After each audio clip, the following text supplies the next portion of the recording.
So in this video we'll discuss chapter number 4, the Mughal Empire after Akbar. What had happened to Mughal Empire after Akbar we'll discuss in this video. हम इस video में discuss करेंगे बेटा कि जब अकबर की death हो गई उसके बाद मुगल एम्पायर का क्या हुआ। तो पहले हम देखते हैं, जो अकबर थे उनकी डेथ होगी तो ऑब्वियस सी बात है थ्रोन किसको मिलेगा, जहांगीर को। अकबर के बेटे थे प्रिंस सलीम, उन्हीं को बाद में नाम दिया गया जहांगीर। ठीक है, तो जब अकबर की डेथ हो जाती है तो पूरे मुगल एम्पायर को कंसोलिडेट करने का मतलब और स्ट्रांग बनाने का, एक्सपांड करने का और फैलाने का पूरा की पूरा रिस्पॉन्सिबिलिटी किसके ऊपर आ गई, जहांगीर के ऊपर आ गई। ठीक है, जहांगीर के बेटे थे शाहजहां, फिर ये रिस्पॉन्सिबिलिटी किसके ऊपर आई, शाहजहां के ऊपर। शाहजहां के बेटे थे औरंगजेब, तो बाद में इस रिस्पॉन्सिबिलिटी को किसने कैरी किया, औरंगजेब ने। ठीक है, अकबर, जहांगीर, शाहजहां, औरंगजेब, ये जो तीनों रूलर थे इन्होंने 17वीं सेंचुरी तक बहुत अच्छे से मुगल एम्पायर को संभाला। औरंगजेब जो थे वो लास्ट ग्रेट मुगल रूलर थे। ठीक है, Aurangzeb was the last of the great Mughals. Mughals में महान मुगल्स की अगर हम बात करें, ग्रेट मुगल्स की, तो औरंगजेब लास्ट थे।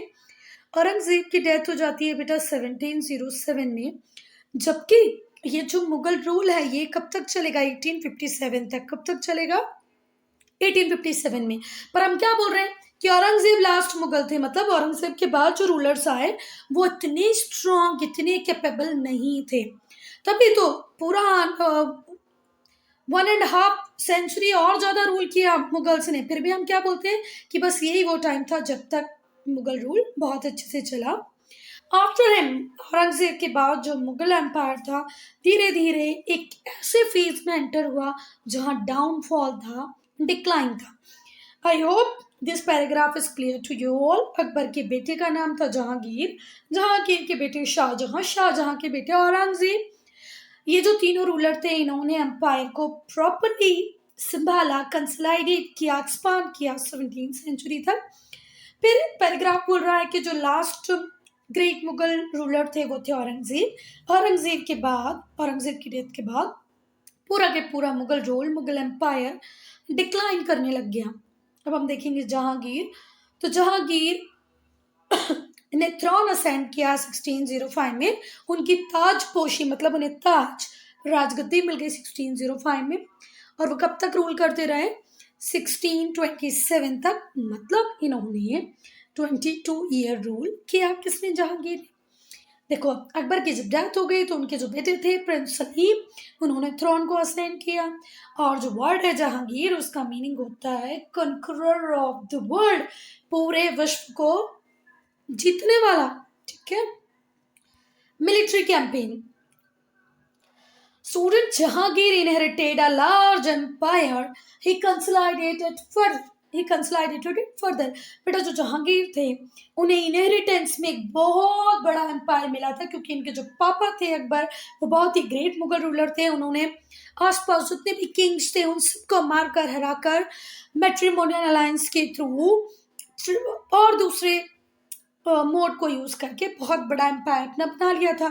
इनहेरिट करने का मतलब होता है वो चीजें जो आपको आपके पेरेंट्स से, फादर से, ग्रैंडफादर से मिले, उसे हम क्या बोलते हैं, इनहेरिटेंस। तो जहांगीर का जो इनहेरिटेंस था वो था बहुत बड़ा एम्पायर, और उन्होंने बाद में इसको और ज्यादा कंसोलिडेट किया और ज्यादा स्ट्रॉन्ग बनाया। जहांगीर सन प्रिंस खुसरो। बेटा जहांगीर का जो बेटा था जिसका नाम था प्रिंस खुसरो, वो चाहता था कि वो रूलर बन जाए, तो उसने जहांगीर के अगेंस्ट में रिवोल्ट छेड़ दिया, रिवोल्ट कर दिया। ठीक है, जहांगीर का अपना बेटा प्रिंस खुसरो चाहता था कि मुझे अब रूलर बन जाना चाहिए।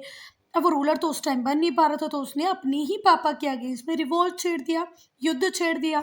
The revolt was crossed and Guru Arjun Dev, the 5th 6th Guru, was executed. बेटा ये जो रिवोल्ट किया प्रिंस खुसरो ने, इसको बुरे तरीके से क्रश किया जहांगीर ने, और प्रिंस खुसरो की हेल्प कर रहे थे गुरु अर्जुन देव। गुरु अर्जुन देव कौन थे, गुरु अर्जुन देव थे 5th गुरु, 5th सिख गुरु, 5वें नंबर के जो सिख गुरु थे जिनका नाम था गुरु अर्जुन देव, वो प्रिंस खुसरो की हेल्प कर रहे थे।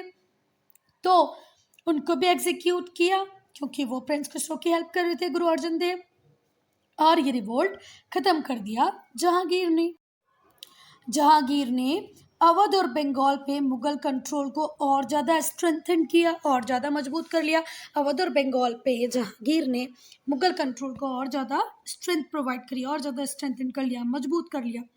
1630 में जो जहांगीर थे उन्होंने डिफीट किया। इन 1630 जहांगीर डिफीटेड, किसको डिफीट किया बेटा? राणा अमर सिंह को। ठीक है, जहांगीर ने किसको हरा दिया? राणा अमर सिंह। राणा अमर सिंह कौन थे बेटा? Son of Maharana Pratap of Mewar. Mewar के जो महाराणा प्रताप थे उनके बेटे अमर सिंह को भी जहांगीर ने डिफीट किया, हरा दिया। अब मेरी बात सुना, महाराणा प्रताप की लड़ाई थी किसके साथ? अकबर के साथ।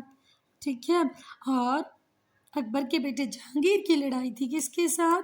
राणा अमर सिंह। तो राणा अमर सिंह को भी डिफीट कर दिया। डिफीट करने का मतलब होता है हरा देना। Jahangir allowed him to rule over his territory on condition that he would remain loyal to Mughals. अच्छा देखो, पहला काम तो क्या किया जहांगीर ने? राणा अमर सिंह को हरा दिया। राणा अमर सिंह कौन थे? महाराणा प्रताप के बेटे थे। महाराणा प्रताप कहाँ के रूलर थे? मेवाड़ के। पर जब उन्होंने राणा अमर सिंह को हरा दिया ना, उसके बाद भी उसको बोला ठीक है तुम तुम्हारी टेरिटरी पे रूल करो, हमें इससे कोई प्रॉब्लम नहीं, पर हमेशा तुम मुगल के लॉयल रहोगे, ये प्रॉमिस तुम्हें हमें करना पड़ेगा, ये कंडीशन तुम्हें फॉलो करनी पड़ेगी। फिर 1620 में जहांगीर ने किसको कनकर किया? कांगड़ा। इन 1620 जहांगीर कनकर्ड कांगड़ा। कांगड़ा को कनकर किया जहांगीर ने 1620 में। जहांगीर ने बहुत ट्राई किया बेटा कि वो डेक्कन, डेक्कन कौन सा एरिया बेटा? हमारे इंडिया का ये वाला जो रीजन है इसे हम डेक्कन बोलते हैं। जहांगीर ने बहुत कोशिश की कि उनका इन्फ्लुएंस कहाँ पर भी बढ़े, डेक्कन में भी बढ़े।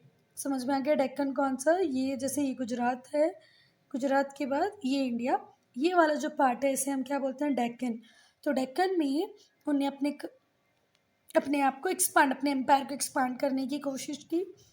ही कैप्चर्ड द अहमदनगर फोर्ट। पहले किसको कंट्रोल किया? अहमदनगर फोर्ट को। However Malik Ambar, the military commander of Ahmadnagar, did not allow Mughals to conquer territories in the Deccan. वो देखो, उन्होंने अहमदनगर के फोर्ट के ऊपर तो कंट्रोल कर लिया, पर जो मलिक अंबर थे वो इतने बढ़िया मिलिट्री कमांडर थे, कहाँ के? अहमदनगर के, कि उन्होंने दक्कन की टेरिटरीज को जीतने नहीं दिया मुगल्स को। ठीक है, तो जहांगीर का जो सपना था डेक्कन कंट्रोल का वो अधूरा ही रह गया। अगर हम नॉर्थ वेस्ट की बात करें तो नॉर्थ वेस्ट में जो जहांगीर थे उन्होंने कांधार हार गए। ठीक है, पहले कांधार के ऊपर भी मुगल डायनेस्टी, मुगल एम्पायर का एक कंट्रोल था, पर जब जहांगीर की रेंज चल रही थी तो कांधार जहांगीर के हाथों से किसके पास चला गया? पर्शियंस के पास चला गया। Jahangir lost Kandahar to Persian. Persian के पास है अब कांधार, जहांगीर के हाथों से फिसल गया है, चला गया है। This was a huge loss. Kandahar का जाना मुगल डायनेस्टी से, मुगल एम्पायर से एक बहुत बड़ा लॉस था बेटा, क्योंकि यहाँ से मेजर ट्रेड रूट पास होते थे इंडिया और वेस्ट एशिया के बीच में। ठीक है, वेस्ट एशिया, इंडिया को अगर कुछ लेना देना है, एक्सपोर्ट इम्पोर्ट करना है, ट्रेडिंग करनी है, तो वो वेस्ट एशिया जाते थे किसके थ्रू? कांधार पर। अब कांधार पे तो किसका कंट्रोल हो गया बेटा? पर्शियन का। ठीक है, तो ये एक बहुत बड़ा लॉस था। Arrival of the English. जब जहांगीर रूल कर रहे थे बेटा तो बहुत सारे ट्रेडर इंग्लैंड से आते थे, और क्योंकि मोस्ट ऑफ द इंडिया में किसका रूल था? मुगल्स का रूल था। तो जो भी इंग्लैंड से आता था जिसको इंडिया में ट्रेडिंग करनी थी वो किससे आके मिलता था? जहांगीर से आके मिलेगा और बोलेगा हमें ट्रेड कंसेशन दो, हम आपके इंडिया के साथ, आपके लोगों के साथ बिजनेस करना चाहते हैं, ट्रेड करना चाहते हैं, पर थोड़ा बहुत हमें कंसेशन आप दो। कंसेशन का मतलब पता है ना? कंसेशन मतलब थोड़ी सी आप हमें क्या दे दो? छूट दे दो। क्या दे दो? छूट दे दो। 1612 में English setup trading post in Surat. 1612 में इंग्लिश ने, अंग्रेजों ने सूरत में, गुजरात के सूरत में अपना एक ट्रेडिंग पोस्ट बना लिया। Sir Thomas Roe, sir Thomas रे, सर थॉमस रे जो किंग ऑफ इंग्लैंड के एम्बेसडर थे, वो किसके कोर्ट में आए? मुगल कोर्ट में आए। कब? 1650 में। ठीक है, तो सूरत में पहला ट्रेडिंग पोस्ट कब ओपन हुआ? 1612 में। सर थॉमस रो ने मुगल के कोर्ट को कब विजिट किया, जो कि किंग ऑफ इंग्लैंड के एम्बेसडर थे? कब? 1650 में। Jahangir granted him trading rights and concession, और जहांगीर ने उन्हें बेटा ट्रेडिंग राइट्स मतलब व्यापार करने का अधिकार भी दिया। ट्रेडिंग राइट्स मतलब व्यापार करने का right, right to do business, और कंसेशन बहुत सारी छूट भी दे दी, कंसेशंस दे दिए। नाउ नूरजहां, बेटा जो जहांगीर थे वो अपनी सक्सेस के लिए जो सक्सेस का क्रेडिट था वो नूरजहां को देते थे। जहांगीर अपनी सक्सेस का पूरा पूरा क्रेडिट अपनी वाइफ नूरजहां को देते थे। जब भी कोई इंपॉर्टेंट इशू आता था तो वो किससे एडवाइस लेते थे? अपनी वाइफ नूरजहां से। Once when he fell ill, जब वो बीमार हुए तो पूरे के पूरे मुगल डायनेस्टी, मुगल एम्पायर के रूल को किसने मैनेज किया? नूरजहां ने। जब जहांगीर बीमार पड़ गए, इल हो गए, तो नूरजहां ने पूरे एम्पायर के अफेयर को मैनेज किया। Gradually she becomes so powerful that coins begin to be issued in the name of both Jahangir and Nur Jahan. जब जहांगीर बीमार थे तो पूरा राजपाट, पूरे किंगडम को किसने मैनेज किया? नूरजहां ने। धीरे धीरे करके नूरजहां इतनी पावरफुल हो गई कि कॉइन उनके नाम से भी इशू किए जाने लगे। जहांगीर के भी कॉइन आ रहे थे और नूरजहां के भी कॉइन आ रहे थे। हिस्टोरियन का बिलीव था she wielded the real power during the later half of Jahangir's reign. Historians मतलब इतिहासकार, हिस्टोरियंस इतिहासकारों का ये बिलीव है, ये विश्वास है कि जो नूरजहां थी उसके पास रियल पावर थी। शी विल्डेड अधिकार जो थे, रियल पावर जो थी, जो लेटर हाफ था जहांगीर जब रूल कर रहे थे उसके लेटर हाफ में मैक्सिमम पावर किसके पास ही थी बेटा? रियल पावर किसके पास थी? नूरजहां के पास थी। ये नूरजहां की बढ़ती हुई ताकत ही थी जिसने रेस्टलेस कर दिया प्रिंस खुर्रम को। प्रिंस खुर्रम को बाद में क्या कहा गया? शाहजहां। ठीक है बात। नूरजहां की बढ़ती हुई पावर, बढ़ता हुआ इन्फ्लुएंस, दिमाग खराब हो गया प्रिंस खुर्रम का। प्रिंस खुर्रम सोच रहे हैं भाई मैं तो सोच रहा था कि अब पावर मेरे पास आएगी, पर एक्चुअल में हो क्या रहा है? अब तो पावर कॉन्सेंट्रेट किसके पास हो गई? नूरजहां के पास हो गई है। प्रिंस खुर्रम ही बाद में जाके क्या बोले? शाहजहां। जो स्ट्रगल था पावर के लिए, नूरजहां सोच रही है कि मैं आने वाले टाइम में रूल करूंगी, प्रिंस खुर्रम सोच रहे हैं हम रूल करेंगे, और यह और ज़्यादा इंटेंसिफाई हो गया 1625 में। जब जहांगीर की डेथ हो गई, Nur Jahan retired from public life. तो जहांगीर की डेथ के बाद खुद नूरजहां पब्लिक लाइफ से रिटायर हो गई। अब जहांगीर की डेथ हो जाएगी तो रूलर कौन बनेंगे बेटा? शाहजहां, है ना। चलो अब जहांगीर द रूलर, जहांगीर को पढ़ेंगे हम। Jahangir continued with the secular policies of Akbar. Akbar की पॉलिसी सेक्युलर थी, उसके लिए उसका जो सब्जेक्ट टेबल है वो हिंदू हो मुस्लिम हो, वो किसी के साथ कोई डिस्क्रिमिनेटरी पॉलिसी अडॉप्ट नहीं करते थे। तो उसी को कंटिन्यू किया किसने? जहांगीर ने। उसने फ्रेंडली रिलेशंस बनाए किसके साथ? राजपूत के साथ। राजपूत फैमिलीज में मैरिज अलायंस बनाए। उन्होंने हाई पोस्ट दी डिजर्विंग राजपूत चीफ्स को। तो जहांगीर ने अपने फादर की पॉलिसी को ही अडॉप्ट किया। उसके फादर की जो सेक्युलर पॉलिसीज़ थी, हिंदू मुस्लिम के बीच में वो डिस्क्रिमिनेट नहीं करते थे, इन्होंने भी नहीं किया। बहुत फ्रेंडली रिलेशनशिप बनाए राजपूत के साथ। मैरिड इनटू राजपूत फैमिलीज में जाकर मैरिजेस की, है ना। और हाई पोस्ट दी, जितने भी राजपूत चीफ थे जो डिजर्व करते थे उन्हें हाई पोस्ट दी जहांगीर ने। अकबर की तरह ही Jahangir was people's ruler. Jahangir को लोग बहुत पसंद करते थे, ठीक है। वो अपने सब्जेक्ट का मतलब अपने लोगों का बहुत ध्यान रखते थे। लुक्ड आफ्टर देयर वेलबींग, और हमेशा कोशिश करते थे कि लोगों की भलाई हो। सोर्सेस ये कहते हैं कि किसने? जहांगीर ने इंस्टॉल करवाई थी chain of justice outside his palace. अपने पैलेस मतलब अपने महल के बाहर उन्होंने चेन ऑफ जस्टिस इंस्टॉल करा दी थी। Whoever had a complaint against any public official, किसी भी व्यक्ति को कोई भी कंप्लेंट है, कोई भी शिकायत है किसी भी पब्लिक ऑफिशियल के लिए, तो वो उस बेल को बजा सकता था। और अगर कोई व्यक्ति उस बेल को बजाएगा, इट मीन्स वो डायरेक्टली बात करेगा किससे? एम्परर से। ठीक है बात। तो चेन ऑफ जस्टिस अगर मैम पूछेगी 1 मार्कर में पूछ सकती है। Who install chain of justice? तो इंस्टॉल बेटा Jahangir. For whom? For the general public who want to complain against any of the public official. Jahangir was a well-read man. He was very fond of literature and painting. उन्हें painting literature बहुत पसंद था, बहुत पढ़े लिखे थे। Mughal painting scaled the new Heights during his reign। और जब जहांगीर रूल कर रहे थे तो मुगल पेंटिंग ने एक नई ही हाइट को अचीव किया था। नाउ शाहजहां। शाहजहां ने अपना रूल स्टार्ट किया, मतलब थ्रोन असेंड किया बेटा 1628 में, और कब तक रूल करते रहे? 1657 तक। ठीक है चलो, तो जहांगीर की डेथ हुई और उनकी डेथ के बाद ये एक पावर टसल स्टार्ट हो गया, मतलब एक झगड़ा स्टार्ट हो गया। किस बात को लेके? कि किसके पास थ्रोन आएगा। ठीक है बेटा, पावर राइवलरी एक कॉमन चीज थी। ठीक है, अगर एक किंग के 3 4 5 बेटे हैं, 2 3 रानियां हैं, 2 3 रानियां से 2 3 बेटे हैं, तो पावर राइवलरी तो होती थी। तो जहांगीर की डेथ के बाद भी एक टसल स्टार्ट हो गया, एक फाइट स्टार्ट हो गई for power among his sons, उनके अपने बच्चों के बीच में, बेटों के बीच में। Prince Khurram defeated his brothers. Prince Khurram ने अपने सारे भाइयों को हरा दिया और रूलर बन गए।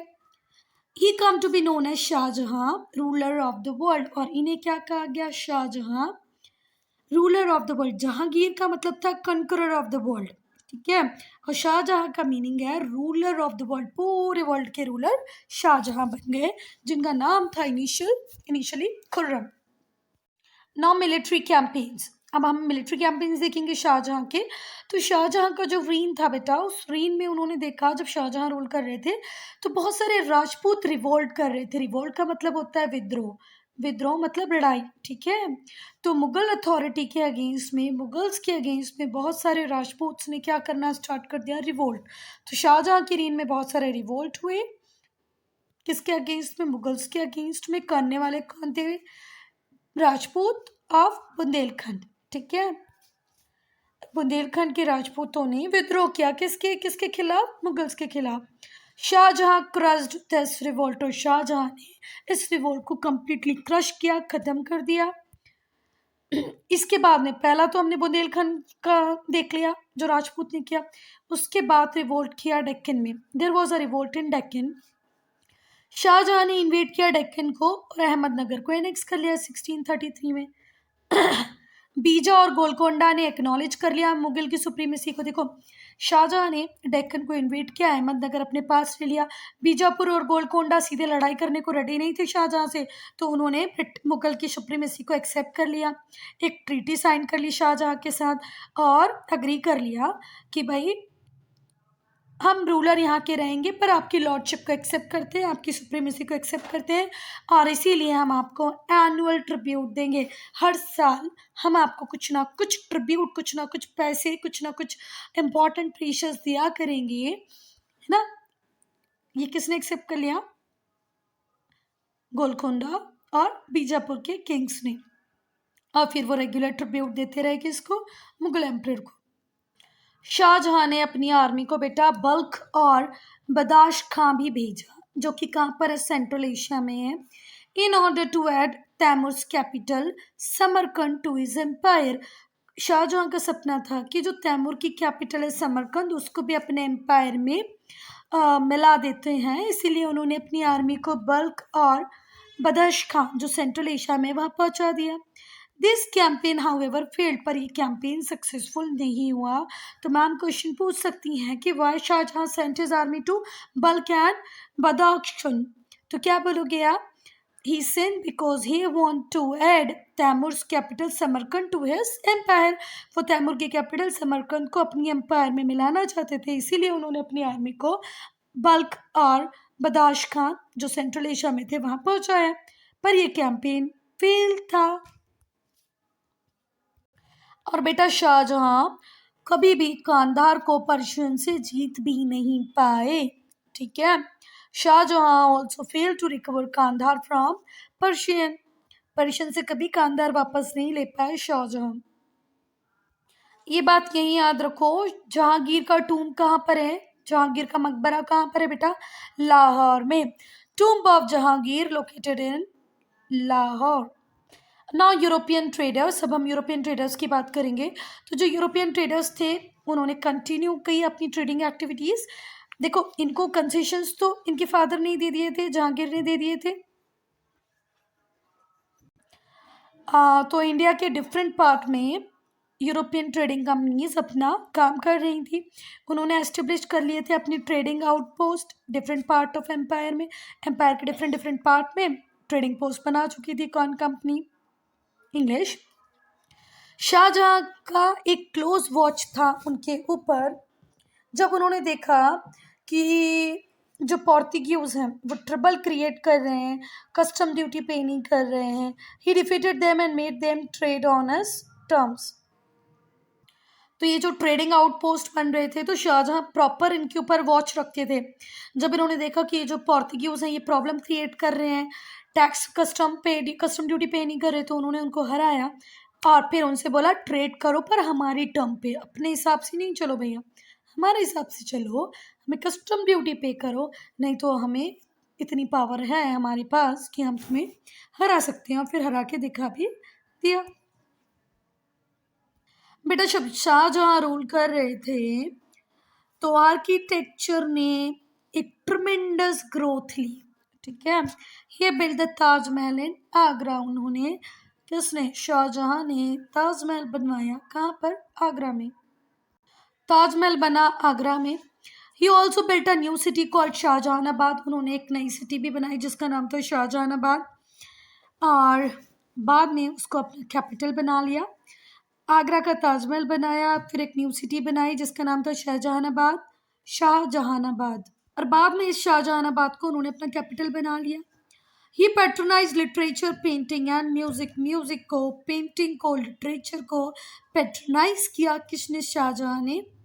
ठीक, कोई बात। चलो अब यहाँ पर एक इम्पॉर्टेंट इन्फॉर्मेशन है वो पहले पढ़ लेते हैं। More to know section. Shah Jahan के पास एक पिकॉक थ्रोन था। Famous peacock throne of Shah Jahan. Shah Jahan के पास एक पिकॉक थ्रोन था, एक ताज था, है ना? ताज नहीं, मतलब एक तख्त था, ठीक है, जिसके ऊपर वो बैठते थे। और ये कॉस्टलीस्ट सिंगल ट्रेजर था पूरी हिस्ट्री में, सबसे महंगा क्या था? ट्रेजर था। एम्परर शाहजहां ने इसको बनवाया था। Emperor Shah Jahan built it for himself, अपने लिए बनवाया था। 1635 में शाहजहां ने अपने लिए एक थ्रोन बनवाया। It was made of 1150 kg of gold. 1150 kilo gold, सोना। 1150 kg गोल्ड से वो थ्रोन बना हुआ था। 230 kg उसमें प्रीशियस स्टोन लगे हुए थे and cost twice as much as Taj Mahal. Taj Mahal बनने में जितना पैसा लगा ना, उससे ज़्यादा पैसा लगा था ये पिकॉक थ्रोन बनने में, जिसमें इतना तो सोना ही था बेटा। 1150 किलो सोना, 230 kg प्रीशियस स्टोन। पर 1739 में नादिर शाह इस थ्रोन को पर्शिया ले गए। वो थ्रोन जो 1635 में शाहजहां ने अपने लिए बनाया था, जो कि कॉस्टलीस्ट था, उसको ले गए नादिर शाह। कहाँ ले गए बेटा? पर्शिया। बेटा 1657 में जब शाहजहां की तबीयत खराब हो गई, 1657 में Shah Jahan fell ill, so war of succession broke out among his forces. Dara Shikoh, Shah Shuja, Aurangzeb and मुराद बख्श। जैसा कि जहांगीर के रीन में हुआ था, सेम ऐसे ही यहाँ पर भी हो रहा है बेटा। एक टसल स्टार्ट हो गई है। जो भाई हैं वो अपने बीच में ही लड़ रहे हैं। कौन कौन लड़ रहे हैं? दारा शिको, शाह शुजा, औरंगजेब और मुराद बख्श। क्यों लड़ रहे हैं? क्योंकि इन सबको पावर चाहिए, इन सबको नेक्स्ट किंग बनना है, ठीक है। पर सक्सेसफुल कौन हुए? Aurangzeb. Aurangzeb defeated and killed his main rival Dara Shikoh. Aurangzeb ने अपने मेन राइवल, अपने भाई को मारकर क्या किया? थ्रोन असेंड किया। देखो अब औरंगजेब ने पहले क्या किया? अपने सगे भाई को मार दिया, जो उनका सबसे बड़ा राइवल था दारा शिको। अपने अपने खुद के पापा, अपने डैडी को आगरा के फोर्ट में इम्प्रिसन कर दिया, जेल में डाल दिया। मतलब नज़रबंद कर दिया, कैद करके रख लिया। Thereafter he crowned himself as the emperor, फिर खुद ही खुद को क्राउन दे दिया, ठीक है। He ascended the throne himself by killing his brother and by putting his father in Agra fort as imprison। अब पढ़ेंगे हम औरंगजेब को। तो औरंगजेब का टाइम स्टार्ट होता है 1658 में और ख़त्म होता है 1707 में। औरंगजेब को ताज कब मिला? 1658 में। कब तक इन्होंने रूल किया? 1707 तक। जो the last of the great Mughals, last Mughals की अगर हम बात करें तो लास्ट ग्रेट मुगल थे Aurangzeb Alamgir, meaning conqueror of the world, conqueror of the world. Aurangzeb Alamgir, इसका मीनिंग होता है conqueror of the world. Rule करना स्टार्ट किया 1658 में, 1707 तक रूल किया। Rule for 49 years. कितने ईयर रूल किया? 49 ईयर।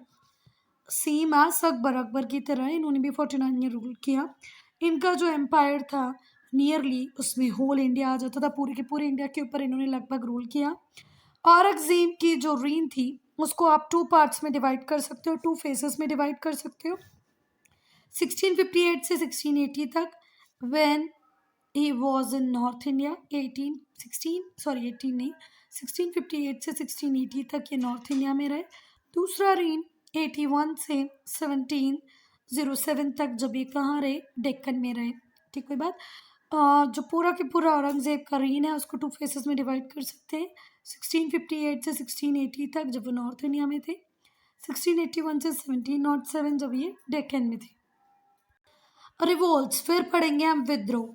जो मुगल एम्पायर था बेटा वो सबसे बड़ा था कब? किसके रीन में, किसके टाइम में? औरंगजेब के टाइम में।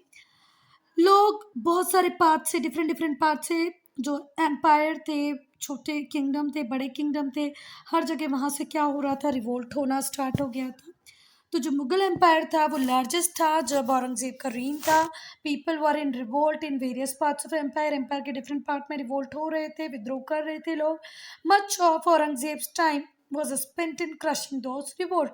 तो औरंगजेब और ज़्यादा एक्सपांशन के बारे में सोच ही नहीं पा रहे थे। क्यों? क्योंकि उनका मैक्सिमम टाइम किस में चला जाता था? रिवोल्ट को क्रश करने में, रिवोल्ट को खत्म करने में। अब औरंगजेब के रीन में इतने रिवोल्ट क्यों हो रहे थे? उसका कारण वो खुद था, उसकी गलत पॉलिसीज थी। नॉर्थ इंडिया में औरंगजेब ने क्या किया बेटा? 1/3 से जो टैक्स था वो 1/2 कर दिया। पहले आपको आपकी प्रोड्यूस का 1/3 देना पड़ता था, मतलब 33.33 देना पड़ता था। अब औरंगजेब ने अपने टैक्स को बढ़ा के 1.5 कर दिया। तो अब आपको आपकी प्रोड्यूस का 50% टैक्स के फॉर्म में देना पड़ता था। अब औरंगजेब इतने पैसे क्या करता है? इतना ज़्यादा वो टैक्स क्यों बढ़ा रहा था? क्योंकि उसको अपनी आर्मी को मेंटेन करना था।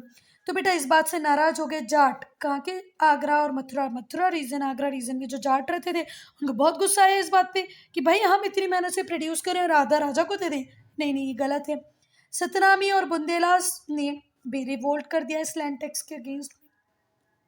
नॉर्थ वेस्ट में भी रिवोल्ट हुए, नॉर्थ ईस्ट में भी रिवोल्ट हुए। नॉर्थ वेस्टर्न स्टेट में रिवोल्ट हो रहे हैं, नॉर्थ ईस्टर्न स्टेट में रिवोल्ट हो रहे हैं। किसके अगेंस्ट में? मुगल एम्पायर के अगेंस्ट में। क्यों? क्योंकि औरंगजेब की पॉलिसीज ही ऐसी थी। मोस्ट पावरफुल जो रिवोल्ट हुआ, सबसे खतरनाक जो रिवोल्ट हुआ वो हुआ राजपूत और मुगल्स के बीच में। The most powerful revolts for that of Rajput, Sikh and Maratha. Rajput, Sikh और मराठा का जो रिवोल्ट था सबसे पावरफुल रिवोल्ट था। Little by little this revolt pushed the Mughal empire down the path of decline. और धीरे करके ये जो रिवोल्ट हो रहे थे इन्होंने मुगल एम्पायर को डिक्लाइन, डाउनफॉल के पाथ पर ले आए। So student, I'm ending this video here. Only if you have any doubt, any problem, to write in comment section. We'll start part 2 with the Deccan policy.